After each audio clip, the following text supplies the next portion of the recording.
Encore 15 jours pour sensibiliser et dépister des femmes avant la fin du mois d'octobre consacré à la jeune féminine.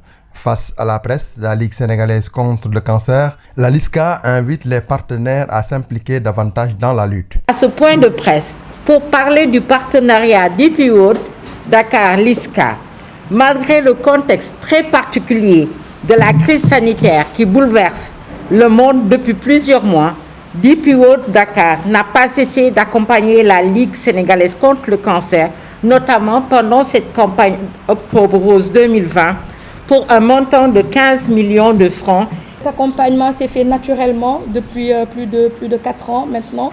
Et comme Fatma l'a dit, chaque année, malgré la situation pandémique actuelle, c'est vrai que l'investissement qu'on faisait chaque année était de 20 millions et plus, voilà, 22 millions des fois. Et ça, c'est uniquement pour le projet et ce que nous remettons, tout en sachant que derrière, on touchait presque les 30 millions si on prend les frais de transport, d'hébergement, des médecins, des bénévoles de DP World Dakar, que je salue aussi au passage. Ce qui fait que notre engagement, que ce soit envers la santé ou l'autonomisation des femmes, fait que nous devons aujourd'hui agir sur ces questions-là qui sont pour nous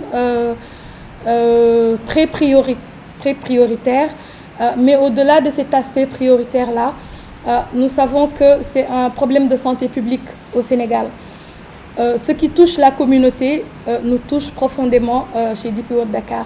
Et de ce fait, nous trouvons que nous pouvons avoir un impact en faisant des projets structurants.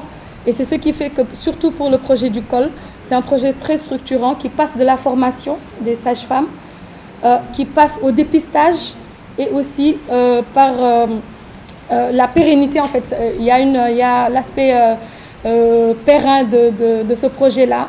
À partir de ce week-end, la LISCA compte sillonner toute la banlieue dakaroise. 10 jours de consultation au siège de la LISCA les 17 et 24 octobre, au district médical de Yeumbeul les 18 et 19 octobre, au district médical de Guédiawaye les 20 et 21 octobre, au district médical de Mbao les 22 et 23 octobre, au district médical de Keur Massar les 25 et 26 octobre, et à prendre en charge 100 bons gratuits de mammographie.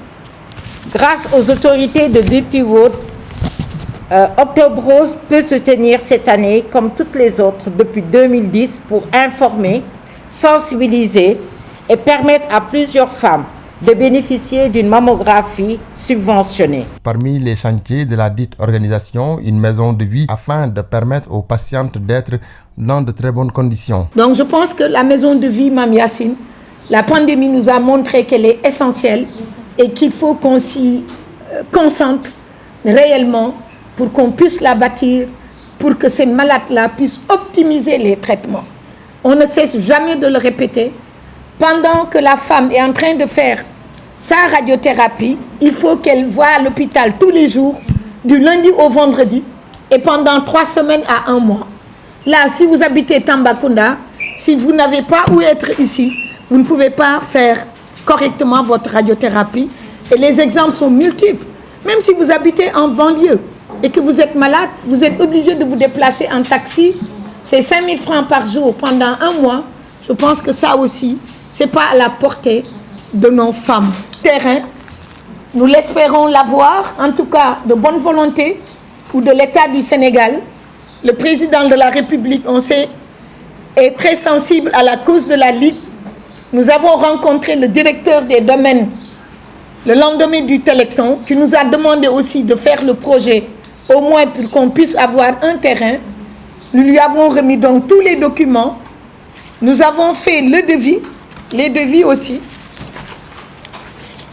Le devis global tourne autour de 500 millions de francs CFA. Bien sûr, on a voulu optimiser, mettre tout, parce que quand on demande ce qu'il faut. Pour l'édition d'Octobre Rose 2020, l'association est confrontée à de réels problèmes de budget, d'où un cri de cœur est lancé par la vice-présidente Dr Sokhna Ndiaye, comme pour dire les urgences n'attendent pas pendant que des vies chavirent.